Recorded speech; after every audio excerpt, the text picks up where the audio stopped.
لوگ اکثر بیرنگ خط بھیجتے تھے، لوگ انہیں خط حساب بغیر ٹکٹ کے بھیجتے تھے، مگر ان کو کبھی گوار نہ گزرا، ناگوار نہ گزرا، کبھی انہیں برا نہیں لگا کہ میرے دوستوں نے مجھے خط لکھا اور میں نے اس پہ ٹکٹ نہیں لگی ہوئی۔ ظاہر ہے جب ٹکٹ نہیں لگی ہوگی تو مرزا خود پیسے بھرنے پڑتے تھے خط وصول کرنے کے لیے، ریسیو کرنے کے لیے،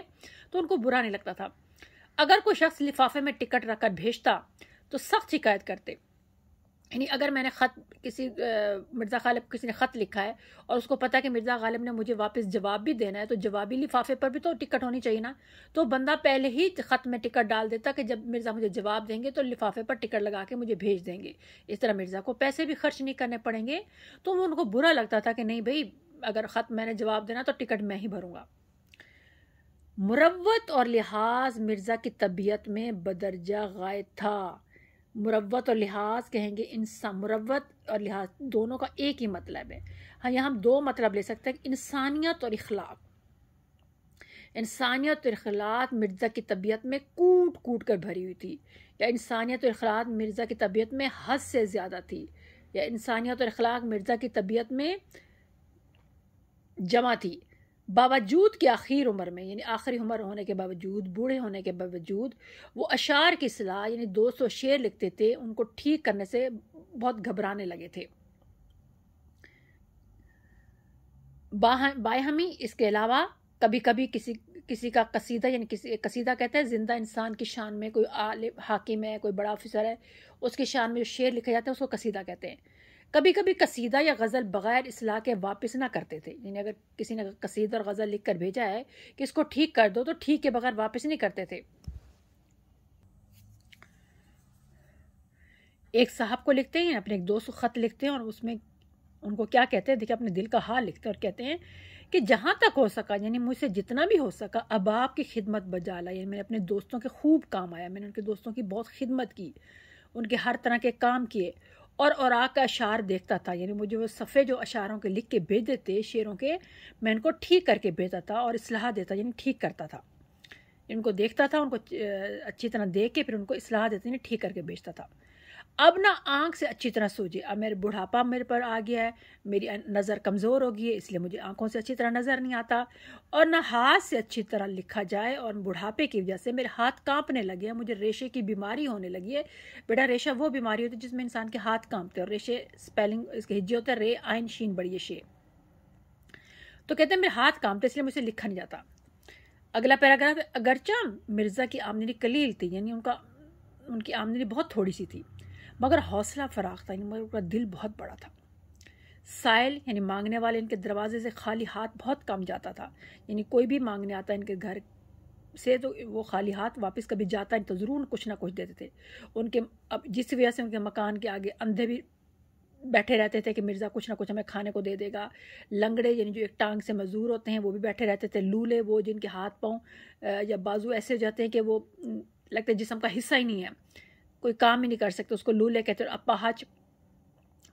صحیح طریقے سے چل پھر نہ سکنا، ان میں مرد بھی عورتیں ہوتے تھے اور عورتیں بھی ہوتی تھیں، وہ سارے کے سارے وہیں بیٹھے رہتے تھے کہ مرزا کچھ نہ کچھ ہماری مدد کر دیں گے۔ غدر کہتے ہیں جنگ کے بعد ان کی آمدنی کچھ اوپر 150 روپے ماہوار ہو گئی، یعنی جنگ کے بعد ان کی آمدنی میں 150 روپے سے زیادہ اضافہ ہو گیا، یعنی کوئی 150 روپے تقریباً ہر مہینے کی ہوگی، ماہوار مہینے کی ہوگی، اور کھانے کے پینے کا خرچ بھی کچھ لمبا چوڑا نہ تھا، یعنی کھانے پینے کا خرچ بھی زیادہ نہیں تھا، مگر وہ غریبوں اور محتاجوں کی مدد اپنی بساط، اپنی حیثیت، اپنی اوقات سے زیادہ کیا کرتے تھے، اس لیے اکثر تنگ رہتے تھے، ان کا ہاتھ تنگ رہتا تھا، یعنی وہ مطلب ہے ان کا خرچہ جو ہے نا پورا نہیں ہوتا تھا۔ مرزا اپنے دوستوں کے ساتھ جو گردش روزگار سے بگڑ گئے تھے، یعنی نوکری نہ ملنے کی وجہ سے سخت پریشان تھے، ٹھیک ہے، گردش روزگار یعنی روزگار کی چکر یا سختی، یا آسان الفاظ میں کہیں گے نوکری نہ ملنے کی وجہ سے، روزگار نہ ملنے کی وجہ سے وہ تنگ آ چکے تھے، پریشان رہتے تھے، نہایت شریفانہ طور سلوک کرتے تھے، ان کو اچھے سے طریقے سے ان سے پیش آتے تھے۔ دلی کے عمائد یعنی دلی کے معزز عزت دار لوگوں میں سے ایک صاحب جو مرزا کے دلی دوست یعنی پکے دوست تھے، جگری دوست تھے، اور 1857 کے بعد ان جگری دوست کی بات ہو رہی ہے جو مرزا کے جگری دوست تھے، ہوا یہ کہ ان کے 1857 کے بعد ان کی حالت سکیم ہو گئی، ان کے حالات خراب ہو گئے، حالت خراب نہیں بیٹا، حالات، یعنی وہ تنگ دستی کی زندگی گزارنے لگے، اور ہوا کیا کہ وہ ایک روز چینٹ کا فرغل، چینٹ کہتے ہیں ایک ہلکا سا معمولی سا گھٹیا سا سستا سا کپڑا، اس کا فرغل کہتے ہیں بہت بڑا چوغا، بہت بڑا گاؤن جسے انگریزی میں بولتے ہیں، یعنی ایسا آپ کا اوور کوٹ جو آپ کے پاؤں تک آتا ہو، آپ کا بڑا سا کوٹ، اس کو فرغل کہتے ہیں، اس کو چوغا بھی بولتے ہیں۔ تو کہتے ہیں چینٹ کا انہوں نے فرغل پہنا ہوا تھا، یعنی سستے کپڑے کا فرغل پہنا ہوا تھا۔ اچھا، وہ بندہ چینٹ کا سستا کپڑا پہنا مرزا سے ملنے آ گیا۔ مرزا نے کبھی ان کو مالیدہ یا جامہ وار، مالیدہ کہتے ہیں بہت قیمتی کپڑا، اور جامہ وار بھی جسے آج کل تو استعمال اتنا زیادہ نہیں ہوتا، لیکن یہ اس کی خواتین جو ہے نا شادیوں کے دنوں میں جو ہے نا لہنگے غرارے یا سوٹ بنواتی ہیں تو اس کو جامہ وار کپڑا کہتے ہیں، تو یہ بہت قیمتی کپڑا ہوتا ہے۔ کہتا ہے میں نے کبھی بھی ان کو جو ہے نا اتنے قیمتی کپڑے کا بنا ہوا چوغا جب بھی دیکھا، ان کو قیمتی کپڑے کا چوغا پہنے ہوئے دیکھا، اس کے علاوہ میں نے ان کو کبھی سستے کپڑے کا چوغا پہنے ہوئے نہیں دیکھا، اور ایسا حقیر کپڑا، ایسا سستا کپڑے میں نے کبھی دیکھا نہیں تھا۔ چینٹ کا فرغل ان کے بدن پر، ان کے جسم پر دیکھ کر دل بھرا، یعنی مجھے بہت افسوس ہوا، مجھے دکھ ہوا۔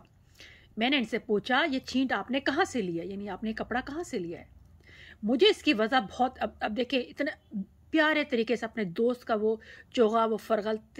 تبدیل کروا دیتے ہیں، ان کو اپنا سلا ہوا چوغا دے دیتے، لیکن کہنے کا انداز کتنا اچھا ہے کہ دوست کو بھی برا نہ لگے۔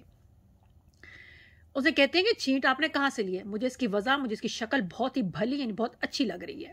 یا مجھے آپ کی جو آپ نے چینٹ پہنے مجھے بہت پسند ہے۔ اگر آپ مجھے بھی فرغل کے لیے چینٹ منگوا دیں، یعنی فرغل کے لیے کپڑا منگوا دیں۔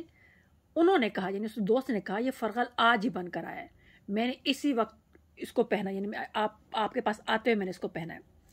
اگر آپ کو پسند ہے تو یہ حاضر ہے، اگر یعنی آپ کو پسند ہے تو لے لیں۔ مرزا نے کہا جی تو یہی چاہتا ہے کہ اسی وقت آپ سے میں چھین کر پہن لوں، لیکن جاڑا شدت سے ہے، لیکن